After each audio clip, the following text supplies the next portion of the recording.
Hello, everyone, and welcome back to the Hall of the Mountain King. I'm the Mountain King, your host. Today, we'll begin our multi part exploration into how to improve Dark and Darker's various systems one step at a time. I'd like to begin by thanking everyone that watched my last video. It was my first ever video on YouTube, and I was really nervous about how it would go. And I thought the 12 people I shared it with would be the extent of the views I would get, but we got a lot more than expected. We gained some subscribers too, and more importantly, we had a really good discussion in the comments. In the future, I try to read and reply to everyone, even the replies to replies, as long as it's a constructive conversation. So, hey, drop something if you feel like you have something to say, or you have an idea, or you think my idea is bad. Just just put it out there, and you're probably not going to get buried. I'm really meticulous about that. In addition, I'd like to thank my friend Yellowbeard for helping make this possible. I've been talking to him for the past couple of weeks about how certain ideas might stick and which ones might not, and he's helped me determine the right way to go with this. So, hey, thanks, buddy. With that, I'd like to get started. So, if the intro didn't make things clear, in this series we're going to be focusing heavily on that spark, that feeling that you should get from Dark and Darker. I'm not saying we're going to talk about feelings the whole time. We're not. This is a dwarf themed channel, and feelings are for knife eared elf lovers. So as we move on and I get some of these ideas out there, I hope we can get that sense of pride and adventure that we got in the playtests and make it the cornerstone of development in the future. What you're going to see now on the screen is a rough timeline of future videos and topics I want to explore. We're on step 2. Oh, nope. So this is the real list right here. And we are on step 2. Yep. I hope you like those lists because we have one more. It's going to be the series of points we're going to cover today. And I need points because otherwise I'm going to ramble and we're not going to get anywhere. So we're going to start first with what is the Tavern Phase? What is our current Tavern Phase? How to improve our Tavern Phase?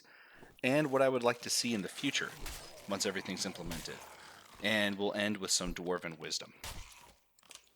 So, what is the Tavern Phase? Well, in this Dwarf King's opinion, what we need to do before we talk about what the Tavern Phase is we need to establish what phases are, and specifically what they are, the two of them. The way I see it, the way I see Dark and Darker or other extraction games, it can be split into two separate phases. There's the in-raid phase, and there's the out-of-raid phase. For clarity, as I go forward in this video and in others, I'll be calling the out-of-raid phase the Tavern Phase, and the in-raid phase the Delve Phase. And what is our current Tavern Phase? What does that look like? Well, right now our current Tavern Phase is very bare bones and consists of selling loot found, buying new gear, maybe talking to the merchants, and you're back in the dungeon with the click of a button. And it all feels really restrictive if you think about it too hard, as if you're going from running to being strapped in the chair when you're back in the tavern. When I'm not in the dungeon, I'm just clicking around in the marketplace or clicking on faces to trade gold for meds or loot for gold, right? Uh, Side note, whoever is behind the artwork for these merchants and the loading screen art is amazing at their job. I just want to give them props for that. That and the sound design team. Thank you for all your hard work. But yeah, our current tavern phase, it feels very static. It feels very not free. It feels uh, really boring. Like of course, you want to have the action be in the delve, right? But it doesn't mean that when you're having time from the adventure that it has to be boring too. I would refer humbly to Noble Helldivers 2, where even when you're not in the action there down planet side, you have your Star Destroyer, your Super Destroyer, and you have you have beautiful vistas of space. You have several systems you can interact with, and even for the sake of entertainment, the little arrow Dance Dance Revolution game there. So, not that there's standards that have to be unified, but when you see that there's two separate instances of what you're doing, what you paid for the game experience, you're getting a whole lot of action in one end, and then you're being sold also a bunch of boring on the other end. I don't think it needs to be that way, and that's what we currently have. So now we'll get to the third part, my favorite part, and the one I have the most notes for: how to improve our tavern phase. Okay, so we've come to the most important thing, and I don't think nearly enough people are complaining about it. This is going to be the nexus for my ideas for this, right? The tavern lobby. Some of you might remember. Bring it back, baby. Bring her back, right? I think the first step to improving the tavern phase is letting us stretch our legs again. I'm sure a lot of you remember the pregame lobby in the tavern. We had the wanted posters, the treasure room, the target dummies. There was one for the Forgotten Castle. There's one for ruins specifically, and there was one for the Goblin Caves. It's the image I have in mind of the tavern and the feeling I would get from those late nights loading in and seeing all the other adventurers there that inspired me to make the intro that I did for this video. I felt that fantasy, that sense of being a real adventurer, if only for seconds it took for the match to start.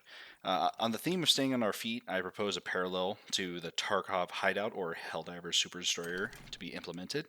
Like Tarkov's hideout or Helldiver's Destroyer, I think we need a personal space, your own corner of the tavern, and no, this shouldn't wreck server performance. From the research that I've done, it looks like at least the hideout for Tarkov's instance there, that is completely managed by one's own personal system, and crafting timers are just a timestamp that's held server side so that there's no exploiting of those. This personal tavern can be a way to solve a deep issue, tangible end game or goals, right? You just landed a troll pelt and have all the bags you want or need, you don't want to get anymore. Well, put that troll's head on a rack on the wall using that troll pelt. Or maybe you can save them to make that coveted taxidermy troll to fill up the whole main hall or something, right? The goal to me is to make the world outside the dungeon feel alive just as much as the dungeon feels alive. I'll include a scenario for you. Okay, you escaped. You got back to the tavern, and there's your character sitting at the table looking at you. On one side of them, there's a button for the map that will obviously show you the map. You pick on the map which dungeon you want to go into, and your character stands up into a pre-lobby tavern to start the match. You see other players there. You don't inspect each other's gear because you just disable that. And you don't need to cut the lobby anyway. And on the other side of them, there is a button that'll say "Join the Revelry" or whatever, right? That button makes your character stand up. The camera pans around and joins you in first person view of the tavern, of your own tavern, complete with barkeep, alchemy table, enchanting table, forge, loom, so on. I think it's so easy to put to put all this stuff together, uh, and hopefully one day we can have that. I just think that would be super cool for me, right? Here at this tavern too, we can like cut back on like the merchants, the portrait clicking, and we can craft better. We can craft better potions, I guess, with the alchemy table, or we can use metal that we pickaxed out of the dungeon that we mined to make better swords or armor or cosmetic application. Like the sky's the limit, really. We can do a whole lot of this. I think it just comes down to the creativity. So, what would I like to see in the future with the tavern phase? Um, I'm just going to spitball. All right, this isn't going to be like worrying about costs or um, time to make the assets, or rather buy them, or the server load. Right. I'm thinking guild spaces or bases, like different themes. You can add like guild achievement decorations to the tavern you have. You can expand crafting later down the line. Guild halls. I don't. I really hope they don't end up having to be rented. I hope they can be just somehow managed on for free by Iron Mace, but we'll see. And different tavern themes that you can unlock, like going back to the Goblin Camp or the Ice Cave or for the water map whenever that comes out. That leads us to our last part, the Dwarven Wisdom, right? I'm going to record this part separately at the end, and I'm going to start by apologizing for taking longer than I said I was going to. Keeping my words a pretty important thing as a dwarf. So, taking 2 weeks when I said I would take 1 week, I have to take accountability for it. It someone has to, right? So, amazingly, after finishing the first video, a lot of drama exploded. There was the solo and duo debacle, and then there was a creative drama, and then that kitchen that SDF opened up. It makes me sad that only a couple of weeks ago our biggest concern was druid balance. I changed my plans for videos once for after the solo and duo cuts happened, and again after the not like this video. And I hope this video is posted in time for my ideas to still be relevant. I know how quickly things changed. I've seen all the videos in response to not just the solo and duo debacle in the kitchen, but also the creator, not beef, but the the the responses that are popping off left and right, and even the stint of one peg and SDF memes with him like holding the check or having a chain that says Iron Mace or SDF, I think.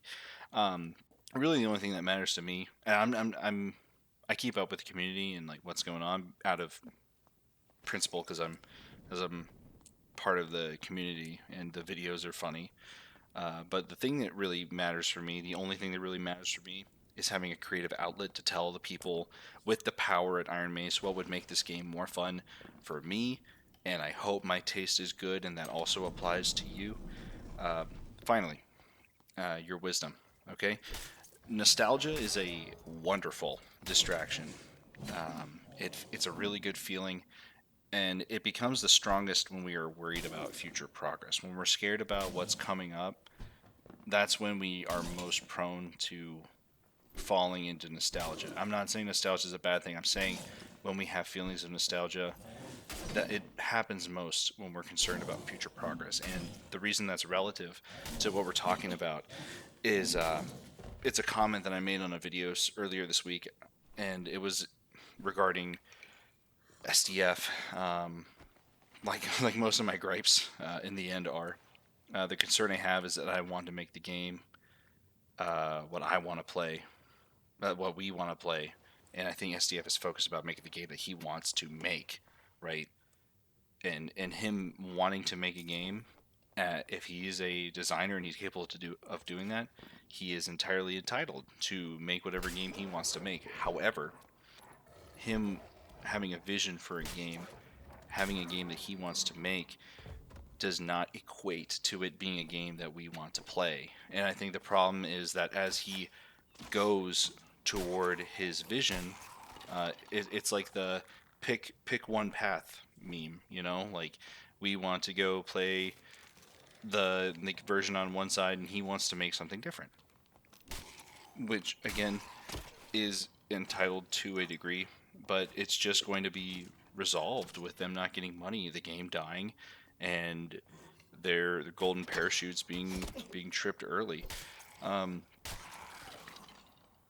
the reduction of queues, specifically of solo and duos, I think there is a way to make a unified queue, which would help cut down on all the queues, solos, duos, trios, like what we've been talking about.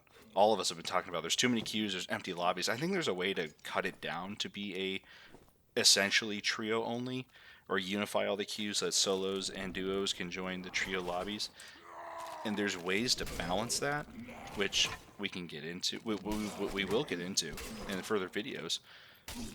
But it's just we're just not ready for it yet. And with the current way the game is, the current status quo with gear and with balancing, we're just not ready. And if the test server would have been used more than it currently is being used, finally, it would probably be less of a sting, and you wouldn't have your player base be halved in a matter of hours or days. You know, I'll cover more of that in depth in the next video. Hopefully, nothing drastically changes again in the next week, and it makes me need to entirely rearrange my video schedule. And with that, everybody, thank you for coming back to the Hall of the Mountain King. This is just about everything I wanted to cover, and I hope you like some of these ideas. And if you do, or even if you don't, leave me a comment, and don't forget to call me cringe for trying to sound like a voice actor in the intro.